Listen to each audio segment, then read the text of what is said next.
Hello viewers, welcome back to our channel. ప్రస్తుతం మనతో పాటు ఉన్నారు స్టాక్ మార్కెట్ అనలిస్ట్ సుందరరామరెడ్డి గారు. నమస్తే సార్. నమస్తే మ్యామ్. సార్, బంగారం చూసుకుంటే ఆల్ టైమ్ హైలో దూసుకుని వెళ్ళిపోతుంది. వెండి కూడా ఏం కాదు, క్రాస్ చేసే వెళ్ళింది అనుకోవచ్చు. అంటే ఇన్వెస్టర్స్ అందరూ కూడా ఇప్పుడు బంగారం పైన ఇన్వెస్ట్మెంట్ చేయడానికి రెడీగా ఉన్నారు.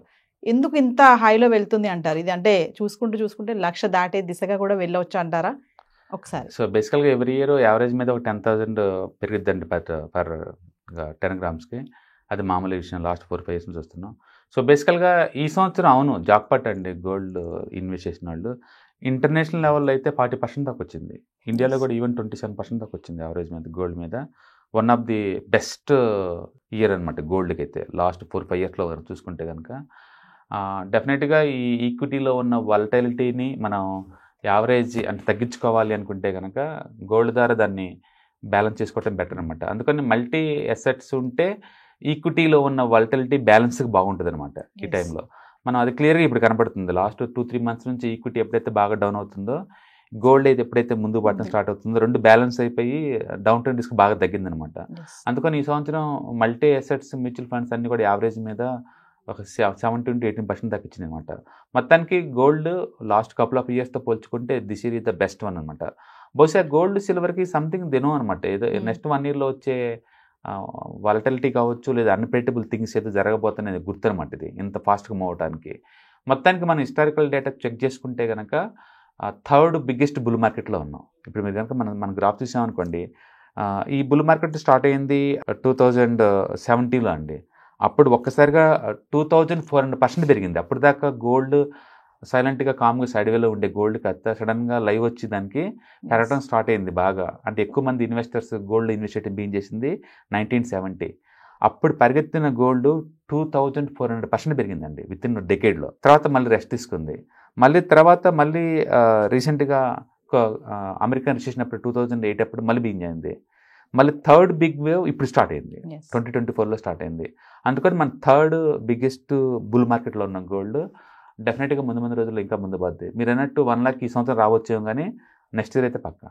అంటే ఇంటర్నేషనల్ పరంగా చూసుకుంటే ట్రంప్ ఎఫెక్ట్ కూడా ఉంది అని చెప్పుకోవచ్చు. ఒకటానే కాదు, బేసికల్గా ఏంటంటే ఈక్విటీలో అన్సర్టనిటీ వస్తే గోల్డ్ డిమాండ్ వస్తుంది. సెంట్రల్ బ్యాంక్స్ అన్ని కొంట బీన్ చేసినాయి ఈ మధ్యకాలంలో, డీడాలరైజేషన్ అని చెప్పేసి అట్లా డిమాండ్ వస్తుంది. అంటే ట్రెడిషనల్గా ఇండియా కానీ చైనా కానీ గోల్డ్ ఇన్వెస్ట్ చేయడం అనేది మామూలు విషయమే, వాళ్ళ వల్ల వస్తుంది అంతకంత. అట్లా అన్ని వాటి వల్ల ఈ డిమాండ్ క్రియేట్ అవుతుంది అనమాట. బేసికల్గా మిగతా అసెట్స్లో ఎప్పుడైనా అన్సర్టనిటీ వచ్చిన ప్రతిసారి కూడా బై డిఫాల్ట్ గోల్డ్ భూమి వస్తుంది. బట్ ఈసారి ఏంటంటే 10 years బేస్ బ్రేక్అవుట్ అయిందనమాట లాస్ట్ ఇయర్. అందుకని ట్రెండ్ కంటిన్యూ అయ్యే ఛాన్స్ ఎక్కువ ఉంది. సో మనం 3rd బుల్ మార్కెట్లో ఉన్నాం.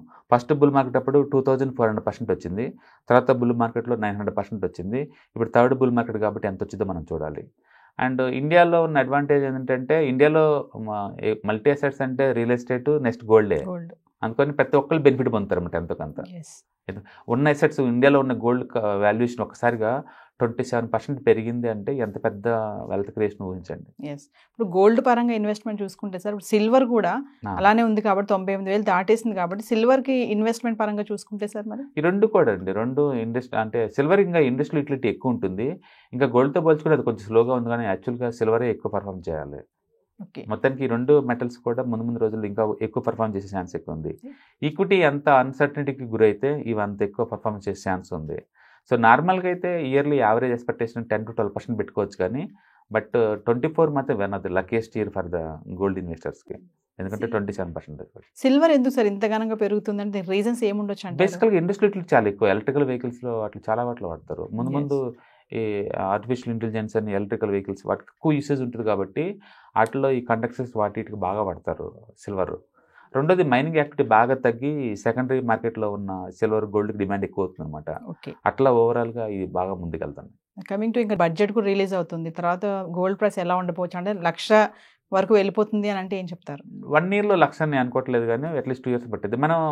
మనం హిస్టారికల్ రిఫరెన్స్ మనం చూసుకుంటే ఎవ్రీ ఇయర్ యావరేజ్ మీద 10 grams గోల్డ్ వచ్చేసరికల్లా నీకు ఒక 10,000 దాకా పెరుగుతుంది బై డిఫాల్ట్. లాస్ట్ ఇయర్ మనం చూసాం 77,000 లాస్ట్ డిసెంబర్లో. ఇప్పుడు మనం ఆల్రెడీ 83లోకి వచ్చేసాం. బహుశా ఈ రెండింగ్కి 90 దాకా రావచ్చు ఈ రెండింగ్కి. ఆ నెక్స్ట్ ఇయర్లో మీరు అన్నట్టు ₹1,00,000 చేరొచ్చు. మామూలుగా చూసుకుంటే చైనా తర్వాత గోల్డ్ వినియోగంలో మనదే సెకండ్ ప్లేస్ అంటే కదా. డెఫినెట్గా ఇట్లా ట్రెడిషనల్గా ఇండియాలో గోల్డ్ అంటే పిచ్చి అండి. అది Mm. గోల్డ్ గురించి మాట్లాడుకున్నా, గోల్డ్ టచ్ చేసిన, గోల్డ్ మెడలో వేసుకున్నా అది సైకలాజికల్ సాటిస్ఫాక్షన్ అనమాట. అందుకని ఇండియా సంబంధించి ఎసెట్ అంటే రియల్ ఎస్టేట్ తర్వాత నెక్స్ట్ గోల్డే. రియల్ ఎస్టేట్లో 51% ఇన్వెస్ట్ చేస్తారు ఇండియాలో. అంటే ప్రతి ఒక్కళ్ళు కనీసం ఒక సొంత ఇల్లు ఉండాలని కల అనమాట. ఒక ఇల్లు ఉండాలి, ఒక రెంట్కి ఇచ్చి ఇంకొక ఇల్లు ఉండాలి అని కోరికలు అనమాట. ఇట్లా ఎక్కువ మీద రియల్ ఎస్టేట్ మీద పెడతారు అండ్ నెక్స్ట్ గోల్డ్ మీద పెడతారు. అందుకని ఈ గోల్డ్ ర్యాలీ వల్ల ఎక్కువ బెనిఫిట్ ఉంది ప్రపంచవ్యాప్తంగా అంటే మాత్రం డెఫినెట్గా ఇండియన్సే ఉంటారు. కాకపోతే ఒకటి పెరిగిందని మనం లెక్కేసుకోవటం తప్ప ఎవరు అమ్మరు కదా, ట్రెడిషనల్గా ఎవరు అమ్మరు, అట్లా పక్కన పెట్టుకుంటారు. దీనివల్ల ఏంటంటే సెకండరీ మార్కెట్లో గోల్డ్ ఎక్కువ వస్తుంది. ఇప్పుడు డబ్బు అవసరం అందరూ వస్తుంటారు. ఇనహో గోల్డ్ కూడా సీరియస్గా ఒక ఎసెట్కి కన్సిడర్ చేసే టైం వచ్చేసింది అనమాట. ఈక్విటీలో వాలటిలిటీ వల్ల కావచ్చు, లేకపోతే రిటర్న్స్ వైజ్ పరంగా కావచ్చు, లేదా రిస్క్ డైవర్సిఫై చేద్దాం అన్నట్టు కావచ్చు. మొత్తానికి అయితే గోల్డ్ కూడా ముందు రోజుల్లో డిమాండ్ క్రియేట్ అయ్యే ఛాన్స్ ఎక్కువ ఉంది. ముందు ఇప్పుడు ముహూర్తాలు కూడా ఉన్నాయని, పెళ్లిళ్ళ సీజన్ ఒకటి వస్తుంది, అన్ని ఒకదాని కూడా అన్ని ఎఫెక్ట్ కూడా బాగానే పడుతుంది. డెఫినెట్గా యాడ్ అవుతుంది. కాకపోతే మనం గోల్డ్ రేట్ల వరకు లోకల్ ఈవెంట్గా మనం చూడలేము, అది ఇంటర్నేషనల్గా అనమాట. వరల్డ్ వైడ్గా అన్ని చోట్ల పెరుగుతుంది. ఇప్పుడు అన్ని కరెన్సీలో అంటే నువ్వు డాలర్లో పెట్టినా, కెనడియన్ డాలర్లో పెట్టినా, అమెరికన్ డాలర్లో పెట్టినా, ఇండియాలో ఇండియన్ రూపీలో పెట్టినా, చైనీస్ ఎన్లో పెట్టినా, ఎలా పెట్టినా సరే గోల్డ్ ఆల్ టైమ్ హైలో ఉంది. దాని మీనింగ్ ఏంటంటే అన్ని కంట్రీ వాళ్ళకి గోల్డ్ ఎక్స్పెన్సివ్ అవుతుంది అనమాట. అంటే ఇండియాలో ఇంకా తక్కువ రిటర్న్స్ వచ్చినాయి, కానీ అబ్రాడ్లో అయితే 35 to 40% నాకు వచ్చింది 1 yearలో. దట్ ఈస్ ద రీసెంట్ ఇయర్స్లో మనం ఎప్పుడు చూడలే గోల్డ్ అంత రిటర్న్స్. అండ్ ఎవ్రీబడి సర్ప్రైజ్ అనమాట ఇంతగా ఏమవుతుంది దీంట్లో అని. ఈ పాయింట్ ఆఫ్ టైంలో కూడా గోల్డ్ ఆల్ టైమ్ హైలో నిలబడుతుంది అంటే, ఎందుకంటే వరల్డ్ మార్కెట్స్ అన్ని ఎక్సెప్ట్ ఇండియా అన్ని ఆల్ టైమ్ హై దగ్గరలో ఉన్నాయి. ఈక్విటీ ఆల్ టైమ్ హైలో ఉంది, బిట్ కాయిన్ ఆల్ టైమ్ హైలో ఉంది, గోల్డ్ ఆల్ టైమ్ హైలో ఉంది, అన్నీ ఆల్ టైమ్ హైలో ఉన్నాయి. ఇట్స్ వెరీ సర్ప్రైజ్ అనమాట. యాక్చువల్గా ఇవన్నీ ఇన్వెస్టర్లు ప్రపోర్షన్ ఉంటాయి, ఒక ఎసెట్కి ఇంకో ఎసెట్. బట్ ఈసారి గోల్డ్ చాలా స్ట్రాంగ్గా నిలబడింది. బహుశా ఒక డెకేడ్ చార్ట్స్ బ్రేక్అవుట్ అవటం వల్ల అనుకుంటా. రెండోది సెంట్రల్ బ్యాంక్స్ బాగా కొంటున్నాయి. హాయ్, మొట్టమొదటిసారిగా మన విజయవాడలో క్లాస్ రూమ్ ట్రైనింగ్ అండి, 1 day క్లాస్ రూమ్ ఎన్విరాన్మెంట్లో ఆఫ్లైన్ వెబినార్ జరగబోతుంది. అండ్ ఇంట్రెస్ట్ ఉన్న పార్టిసిపెంట్స్ ఈ కింద స్క్రోల్ అవుతున్న నెంబర్కి రింగ్ చేసుకొని సీట్ బుక్ చేసుకోండి. దీంట్లో ETFs, index funds and mutual funds మీద completely and hand holding experience మీకు ప్రొవైడ్ చేయబడుతుంది. దీని ద్వారా ఏంటంటే మనం ఎసెట్స్ని స్టాక్ మార్కెట్లో ఎలా మేనేజ్ చేసుకోవాలి, ఎలా గ్రో చేసుకోవాలి, ఎలా ప్రొడక్ట్ చేసుకోవాలో అంటే ప్రాక్టికల్గా నేర్చుకుంటారు. అండ్ మీ ఇప్పటి వరకు మనం ఆన్లైన్లోనే మీరు అటెండ్ అవుతున్నారు. ఇక నుంచి మీరు మన విజయవాడ సిటీలోనే అండ్ లైవ్లో క్లాస్ రూమ్ ఎన్విరాన్మెంట్లో నేర్చుకునే ఛాన్స్ దొరుకుతుంది. కాబట్టి ఇంట్రెస్ట్ ఉన్న పార్టిసిపెంట్స్ కింద స్క్రోల్ అవుతున్న నెంబర్కి పింగ్ చేసి సీటు రిజర్వ్ చేసుకోండి. Thank you.